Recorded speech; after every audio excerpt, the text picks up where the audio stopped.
चलिए, अभी तक जो हमने बात की है वो बात की है वर्ब तक की, यानी वर्ब क्या है अब हमने पढ़ लिया। इसके अलावा मेन वर्ब और ऑगी वर्ब में क्या अंतर होता है ये सब भी हमने पढ़ लिया। इसके अलावा मेन वर्ब बताया था कि वो मास्टर वर्ब की तरह काम करती है और एक सेंटेंस में मेन वर्ब का होना ज़रूरी होता है। इसके अलावा ऑक्सिलरी वर्ब दोनों का काम करती है। वैसे इसका पैदाइशी काम, ख़ानदानी काम, नौकरी मतलब नौकर चाकरी करने का, ये दूसरे की मदद करने का, और लेकिन कभी कभी वो जो है मास्टर वर्ब का भी काम करते हैं, नहीं मेन वर्ब का भी काम करती है। इसके अलावा वर्ब के फॉर्म्स भी हम पढ़ चुके हैं। इसके अलावा फॉर्म्स 5 होते हैं, V1, V2, V3, V4, V5, और उनको हम कहाँ कहाँ प्रयोग करते हैं, V1 का कहाँ करते हैं, V2 का कहाँ, ये सब भी हमने देख लिया था। इसके अलावा मैंने आपको पढ़ाया था कि सेंटेंस में 3 ही चीज़ें होती हैं, सब्जेक्ट, वर्ब और अदर वर्ड। इसके अलावा उसमें अदर वर्ड में ऑब्जेक्ट क्या है, कॉम्प्लीमेंट क्या है, ये भी हमने पढ़ लिया। और क्लाउज हमने पढ़ा कि भी क्लाउज क्या होता है, सेंटेंस क्या होता है, हमने ये भी पढ़ लिया। लेकिन कुछ चीज़ें और हम जानने जा रहे हैं फिर से क्लाउज के और सेंटेंस के बारे में। तो सबसे पहले हम क्या है, हम क्लाउज के बारे में जानने जा रहे हैं, यानी सबसे पहले हम क्लाउज की बात करने वाले हैं। आखिरकार क्लाउज क्या है, किसे कहते हैं, ये तो मैंने पढ़ा दिया। ठीक है, क्लाउज मतलब जिसमें सब्जेक्ट और वर्ब तक ये सीमित होता है, जिसमें सब्जेक्ट रहे और वर्ब रहे वो आपका क्लाउज होता है। इसके अलावा हर सेंटेंस आपका क्लाउज हो सकता है, लेकिन हर क्लाउज आपका सेंटेंस नहीं हो सकता। क्यों? क्योंकि सेंटेंस होने के लिए हमें अदर वर्ड भी चाहिए, और क्लाउज में ऐसा नहीं है, अदर वर्ड हो या ना हो कोई फ़र्क नहीं पड़ता। ठीक है, तब भी वो क्लाउज रहेगा ही रहेगा। इसके अलावा आज जो हम पढ़ने वाले हैं वो पढ़ने वाले हैं टाइप्स ऑफ क्लाउज, यानी टाइप्स ऑफ क्लाउज, यानी क्लाउज के प्रकार भी होते हैं। टाइप्स ऑफ क्लाउज यानी क्लाउज के आपके टाइप भी होते हैं। इसके अलावा क्लाउज के टाइप की अगर हम बात करें तो ध्यान रखिएगा, there are 3 types. There are 3 types, यानी आपके 3 प्रकार के जो क्लाउज हैं वो हमारी होती हैं, यानी देयर आर 3 टाइप्स। 3 प्रकार की हमारी क्लाउज होती हैं, उनको भी हम जानने जा रहे हैं। इसके अलावा उनको जानना बहुत ज़रूरी है, क्योंकि जब हम आगे धीरे धीरे बढ़ेंगे तो सिंथेसिस भी हम सीखेंगे, ठीक है, और ट्रांसफॉर्मेशन हम सीखेंगे, तो वहाँ पर इनकी आवश्यकता पड़ती है आपके क्लाउज की, इसलिए क्लाउज को जानना बहुत ज़रूरी है। जैसे कि सबसे पहले जो आपका होता है वो होता है प्रिंसिपल क्लाउज, यानी जो सबसे पहला आपका क्लाउज होता है वो होता है प्रिंसिपल क्लाउज। आखिरकार प्रिंसिपल क्लाउज का क्या मतलब होता है? ठीक, यानी प्रिंसिपल क्लाउज का क्या मतलब है? तो क्लाउज मैं हिंदी में भी आपको बता चुका हूँ, वो उपवाक्य। उपवाक्य मतलब जो वाक्य से छोटा होता है उसे हम क्लाउज कहते हैं। अब हम पढ़ने जा रहे हैं टाइप्स ऑफ क्लाउज। तो 3 प्रकार की हैं। पहला है आपका प्रिंसिपल क्लाउज। प्रिंसिपल क्लाउज का क्या मतलब है? तो प्रिंसिपल क्लाउज हम कैसे पहचानेंगे? तो ध्यान रखिएगा, प्रिंसिपल क्लाउज का मतलब होता है इट स्टार्ट्स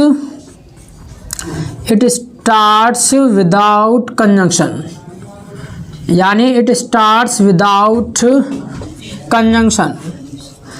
ये जो आपकी शुरू होती है विदाउट कंजंक्शन शुरू होती है, ये प्रिंसिपल क्लाउज की खूबी है कि ये बिना कंजंक्शन के इसकी शुरुआत होती है। इट स्टार्ट्स विदाउट कंजंक्शन, बिना कंजंक्शन के शुरुआत होती है हमारी प्रिंसिपल क्लाउज, यानी उसके पहले कोई भी कंजंक्शन नहीं मिलेगा। यानी कंजंक्शन मतलब जो आपने अगर पढ़ा हो तो एंड, बट, ऑफ और नॉट हो, या ठीक है, यानी जो 2 सेंटेंस को, 2 क्लाउज को, 2 वर्ड को जोड़ने का काम करे उसे हम कहते हैं कंजंक्शन। यानी कंजंक्शन का मतलब है जो 2 सेंटेंस, 2 वर्ड, 2 क्लाउज, ठीक है, 2 फ्रेजेस को जोड़ने का काम करे उसको हम कंजंक्शन कहते हैं। तो इसके पहले जब क्लाउज शुरू होती है तो उसके पहले कोई भी कंजंक्शन नहीं लगा होता है। जैसे फॉर एग्जाम्पल मान लीजिए एग्जाम्पल के तौर पर मैंने कहा आई वेंट देयर। मान लीजिए मैंने कहा आई वेंट देयर। अब आप देख रहे हैं आई वेंट देयर मैंने कहा, तो ये अगर हम देखें तो ये आपका एक सेंटेंस भी और क्लाउज भी है, दोनों हैं। क्यों? क्योंकि भाई सब्जेक्ट भी है, वर्ब भी है और अदर वर्ड भी है, 3 चीज़ें हैं हमारी। ठीक है, यानी सब्जेक्ट भी है, वर्ब भी है, अदर वर्ड भी है, 3 चीज़ें हैं। लेकिन ये क्लाउज भी, क्योंकि सब्जेक्ट वर्ब तक हमको मतलब चाहिए क्लाउज होने के लिए, तो वो तो है। तो ये क्लाउज है। इसके अलावा इसके पहले देखो कोई भी कंजंक्शन नहीं लगा है, इसके पहले कोई भी कंजंक्शन नहीं है। हमने यही कहा इट स्टार्ट्स विदाउट कंजंक्शन, ये बिना कंजंक्शन के शुरू होती है, उसी को हम प्रिंसिपल क्लाउज कहते हैं। ये इसकी पहचान है। इसके अलावा और भी एग्जाम्पल देखना चाहो, मान लीजिए हमने कहा ही प्लेस क्रिकेट, हमने कहा ही प्लेस क्रिकेट, तो ध्यान रखिएगा ये भी आपकी प्रिंसिपल क्लाउज है। वाई? बिकॉज क्योंकि इसके पहले कोई भी कंजंक्शन नहीं लगा है।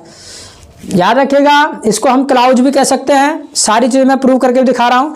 इसको हम क्लाउज भी कह सकते हैं। क्लाउज हम क्यों कह सकते हैं? क्योंकि एक सब्जेक्ट एक वर्ब हमको चाहिए, तो वो तो है ना इसमें, हमने कह दिया ये प्रिंसिपल क्लाउज है। इसके अलावा मैं कह रहा हूँ ये सेंटेंस भी है। क्यों? क्योंकि सेंटेंस होने के लिए हमें 3 चीज़ें चाहिए, सब्जेक्ट चाहिए, वर्ब चाहिए, अदर वर्ड चाहिए, तो तीनों चीज़ें हैं, तो ये सेंटेंस भी है। हम कह रहे हैं कि प्रिंसिपल क्लाउज है। क्यों? क्योंकि इट स्टार्ट्स विदाउट कंजंक्शन, क्योंकि बिना कंजंक्शन शुरू होती है। तो भाई बिना कंजंक्शन के शुरू होती है, क्योंकि हो रही है क्योंकि इसके पहले कोई भी कंजंक्शन नहीं लगा। ठीक, यहाँ तक बात क्लियर? चलिए नेक्स्ट, दूसरा टाइप जो हमारा आता है वो आता है कोऑर्डिनेट क्लाउज। यानी नेक्स्ट है हमारा कोऑर्डिनेट क्लाउज। आखिरकार कोऑर्डिनेट क्लाउज का क्या मतलब होता है? आखिर हम कोऑर्डिनेट क्लाउज किसे कहते हैं? कोऑर्डिनेट क्लाउज का क्या मतलब है? तो अगर हम कोऑर्डिनेट क्लाउज की बात करें तो ध्यान रखिएगा, इट स्टार्ट्स, इसकी जो शुरुआत होती है, it starts with coordinate conjunction. इसकी जो शुरुआत होती है विद कोऑर्डिनेट कंजंक्शन, यानी इसकी शुरुआत जो है कोऑर्डिनेट कंजंक्शन से शुरू होती है। अब वही बात आ गई कि कोऑर्डिनेट कंजंक्शन, यानी कंजंक्शन की बात आ गई। यानी कंजंक्शन का मतलब मैंने बता दिया, जो दो सेंटेंस को, दो क्लाउज को, दो फ्रेज को, दो शब्दों को जोड़ने का काम करे उसे हम कंजंक्शन कहते हैं। ठीक है। अच्छा, कोऑर्डिनेट कंजंक्शन कौन कौन से होते हैं ये जानने की बात है, तो ध्यान रखिएगा, इनको आप याद रख सकते हैं। कोऑर्डिनेट कंजंक्शन जो होते हैं वो आपके 7 होते हैं। आखिर वो कौन कौन से हैं? एक तो होता है तुम्हारा एंड, एक है आपका बट, एक है आपका और, एक है आपका फॉर, एक है आपका नॉर एंड यट। यानी एंड, बट, और, फॉर, नोर और एक हाँ सो और रह गया, यानी सो एंड यट। ठीक है, सो एंड यट, यानी आपके ये 7 हो गए, एंड, बट, और, for, nor, so, yet. 7 conjunction है कोऑर्डिनेट कंजंक्शन, एंड, बट, और, फॉर, नॉर, सो, यट। फिर से बोल रहा हूँ, एंड, बट, और, फॉर, नॉर, सो, यट। ये 7 कंजंक्शन है। अगर इनसे कोई क्लाउज शुरू हो रही है तो ध्यान रखिएगा वो आपका कोऑर्डिनेट क्लाउज होगा। जैसे कि फॉर एग्जाम्पल मान लीजिएगा मैंने कहा I take tea, I take tea but he takes milk। मैंने कहा I take tea but he takes milk. ध्यान रखिएगा सेंटेंस एक ही है भाई, बिकॉज क्योंकि मैंने लास्ट में जाके फुल स्टॉप लगाया है। सेंटेंस ये एक ही है, लेकिन एक सेंटेंस में 2 क्लाउज हैं। ये बात ध्यान रखिएगा। क्यों? क्योंकि देखो एक सब्जेक्ट वर्ब यहाँ भी आ रहा है, इसके अलावा एक सब्जेक्ट वर्ब यहाँ भी आ रहा है, दोनों जगह आ रहा है इसमें, यानी आपकी 2 क्लाउज हैं। अगर हम पहला वाला क्लाउज देखें, इसके पहले देखें, तो इसके पहले तो कुछ भी है नहीं कंजंक्शन। इसका मतलब जो पहला वाला क्लाउज है, ये वाला क्लाउज है, ये आपका पीसी है। पीसी बोले तो प्रिंसिपल क्लाउज। ठीक है, ये आपका पीसी है। इसके अलावा हम देखें सब्जेक्ट वर्ब यहाँ भी आ रहा है, लेकिन इसके पहले हम देख रहे हैं कि ही टेक्स के पहले क्या लग रहा है, बट, और 7 कंजंक्शन में से आ गया ना। जब आ गया तो इट मीन्स ये कोऑर्डिनेट क्लाउज है। तो ये जो है सब्जेक्ट वर्ब जो हम ये बात करने वाली क्लाउज, ये आपकी सीसी है, यानी ये आपकी कोऑर्डिनेट क्लाउज है। ठीक है, ये आपका कोऑर्डिनेट क्लाउज है, क्योंकि इसमें क्या है कि ये इसकी जो शुरुआत हो रही है बाद वाले की, ये कोऑर्डिनेट कंजंक्शन शुरू हो रही है, इसीलिए ये हमारा क्या हुआ, कोऑर्डिनेट क्लाउज हुआ।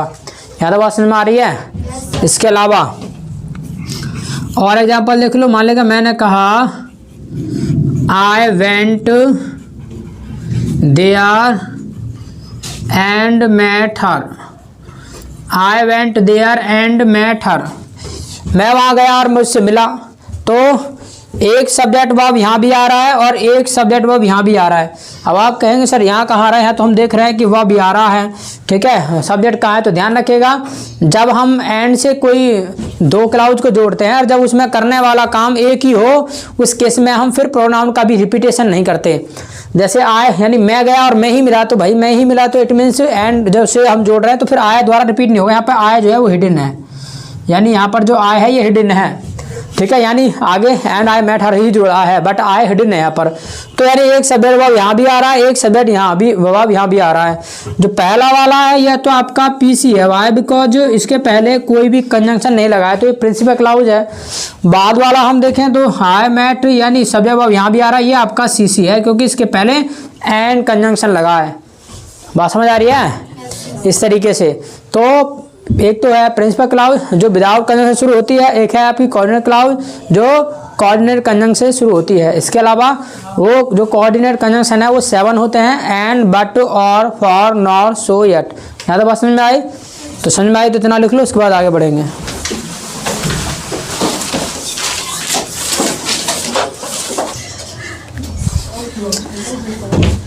चले तो लिख लिया, बड़े आगे हैं, चलो। तो यानी हमने जाना कि प्रिंसिपल क्लाउज किसे कहते हैं और कोऑर्डिनेट क्लाउज किसे कहते हैं, यानी दो क्लाउज के बारे में हमने जान लिया। इसके अलावा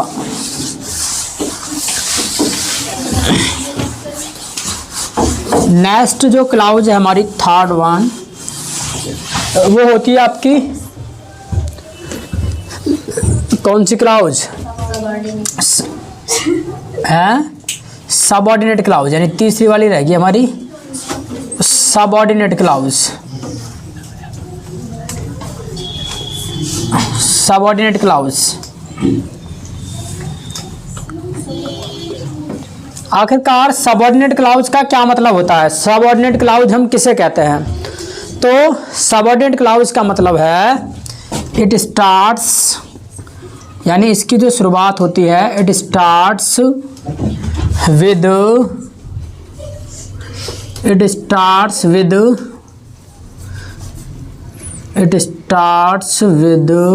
subordinate conjunction.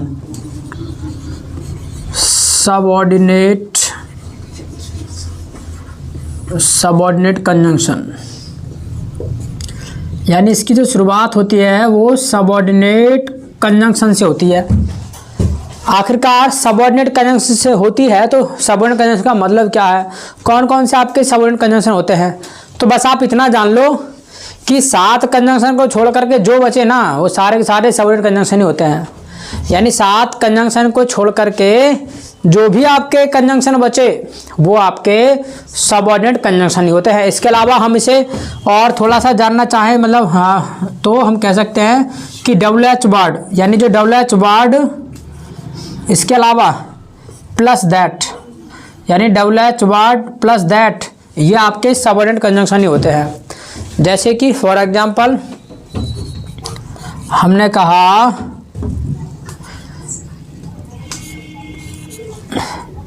I went there when she was dancing। I went there when she was dancing। जरा देखना, सेंटेंस एक है लेकिन एक सेंटेंस में 2 क्लाउज है। जो पहला क्लाउज है ये है सब्जेक्ट वर्ब और दूसरा ये रहा सब्जेक्ट वर्ब, ठीक है, दोनों जगह हैगा सब्जेक्ट वर्ब आपका।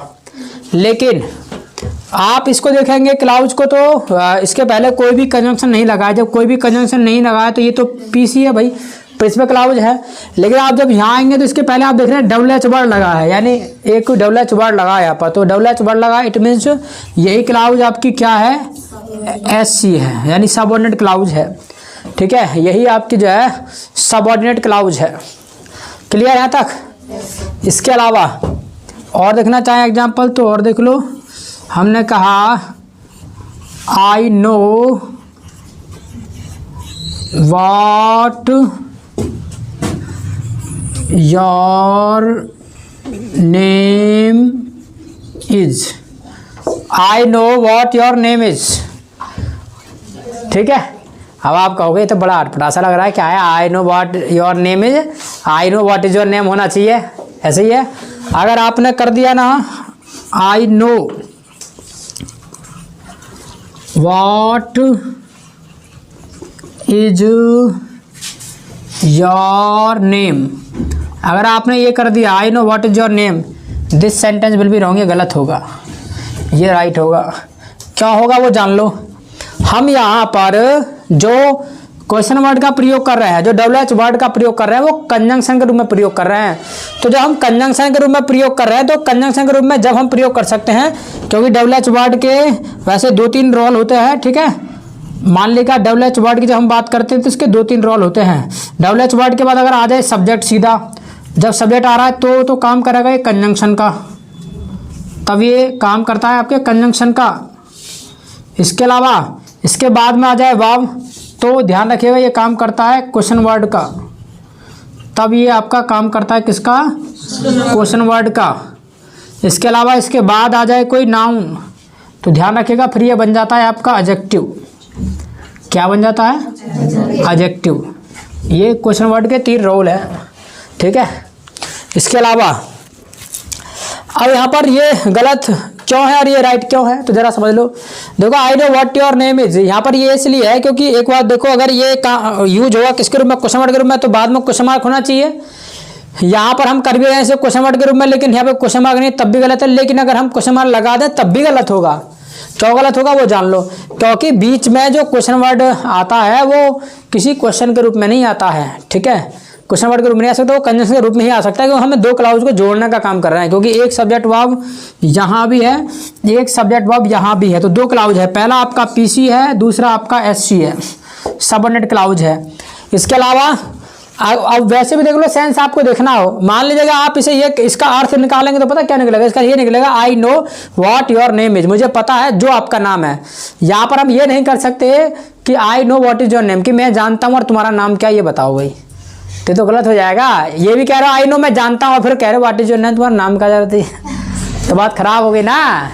ऐसे कैसे हो जाएगा, आई नो मैं जानता हूँ, फिर व्हाट इज योर नेम, तुम्हारा नाम क्या है, तो गलत बैठेगा। इसलिए आई know what your name is, मुझे पता है जो तुम्हारा नाम है। यहाँ पर आई know what is your name में गलत है, ठीक है, क्योंकि क्वेश्चन मार्क नहीं आ रहा, प्लस ऐसे प्रयोग भी नहीं हो सकता। अगर आप करेंगे तो ऐसे हो सकता है आई नो, इसके बाद फुल स्टॉप लगाओ, एक सेंटेंस ये बन जाएगा, ठीक है, एक ही अलग बन जाएगा, ठीक है। अलग अलग सेंटेंस बनाएंगे तब जाकर राइट होगा, लेकिन इनका अलग अलग सेंटेंस, इनका अपना अपना अलग महत्व होगा। आई नो मैं जानता हूँ, ये सेंटेंस है, दूसरा है व्हाट इज योर नेम, यानी आपका नाम क्या है, बस इतना ही है। बाकी और इसका कोई वैसा लेना देना नहीं, मैं जानता हूँ तुम्हारा नाम क्या है, ऐसे मतलब नहीं है बिल्कुल भी। ये अलग अलग सेंटेंस हो जाएंगे, तो अलग अलग सेंटेंस आप करेंगे तो जाके राइट होगा, अदरवाइज ऐसे तो रॉन्ग ही होगा। बीच में क्वेश्चन वर्ड नहीं आता, बीच में कंजंक्शन आता है, तो WH वर्ड का प्रयोग कंजंक्शन रूप में हम करेंगे, तो कंजंक्शन रूप में करेंगे तो इसके जस्ट बाद हमको क्या चाहिए, हमको सब्जेक्ट चाहिए। इसके जस्ट बाद हमको क्या चाहिए, सब्जेक्ट चाहिए। इस तरीके से हमने सब्जेक्ट लगा दिया, ठीक है। यहाँ तो बात क्लियर है। इसी तरीके से हम कह सकते हैं I know where you live, मुझे पता है जहाँ तुम रहते हो, ठीक है। I know where you live, मुझे पता है जहाँ तुम रहते हो, ठीक है। I know what you are saying, मुझे पता है जो तुम कह रहे हो, ठीक है। I know how you come here, मुझे पता है कैसे तुम यहाँ आते हो, ठीक है, या जैसे तुम यहाँ आते हो। तो हम यहाँ पर ये नहीं कह सकते I know where do you live, भाई मैं जानता हूँ तुम कहाँ रहते हो, और बताओ, चलो अब तुम बताओ, तो बात खराब हो जाएगी, ठीक है। तो सबऑर्डिनेट क्लाउज का मतलब है जो सबऑर्डिनेट कंजंक्शन शुरू होता है। हमारी 3 टाइप की क्लाउज होती है, प्रिंसिपल, कोऑर्डिनेट, सबऑर्डिनेट। प्रिंसिपल मतलब जो विदाउट कंजंक्शन शुरू होती है, कोऑर्डिनेट मतलब जो कोऑर्डिनेट कंजंक्शन से शुरू होती है, और सबऑर्डिनेट क्लाउज का मतलब जो सबऑर्डिनेट कंजंक्शन से शुरू होती है। कोऑर्डिनेट कंजंक्शन हमारे 7 होते हैं, एंड, बट, ऑफ, और, नॉर, सो, येट। इसके अलावा जो सबऑर्डिनेट कंजंक्शन है वो हमारे 7 कंजंक्शन को छोड़कर जितने बचे वो सारे के सारे सबऑर्डिनेट कंजंक्शन है, यानी WH वर्ड और दैट, ये जो एटसेट्रा आते हैं, ये सब हमारे जो है सबऑर्डिनेट कंजंक्शन है। यहाँ तो बात क्लियर है। कोई डाउट हो तो पूछो, नहीं है कोई डाउट तो ठीक है, इसको आप नोट डाउन कर सकते हैं। आज की चर्चा को हम यहीं छोड़ेंगे। So thank you so much.